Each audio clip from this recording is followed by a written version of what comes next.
What's up mga kasari, magandang araw sa lahat, magandang gabi naman sa lahat ng ating mga kababayan. Mga OFW, gusto ko share sa inyo aking ipon challenge sa loob ng 3 buwan ay puro barya na. Tigda 20 pesos, at ito ay 15 kilos, kaya samahan nyo ako kung magkano halaga nito 15 kilos na.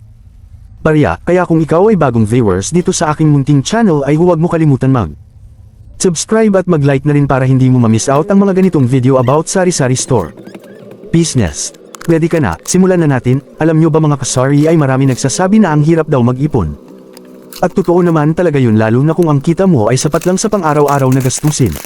Pero dito sa video na ito ay gusto ko malaman mo na hindi ko lang namalayan na puno na pala ang aking munting alkansya. Halimbawa may nagbayad sa akin na barya na 20 pesos, agad ko ito ihulog sa aking lagayan, at parang wala lang, at kinabukasan meron naman. Ganun lang kasimple mag-ipon. Huwag lagi isipin na kung kailan ito mapuno, dahil kung ganyan lagi mo ginagawa ay tiyak hindi ka makaipon dahil ang dami mong maisip na pwede mo bilihin, kaya hanggat maaari iwasan mo matukso sa mga bagay na hindi mo naman talaga kailangan.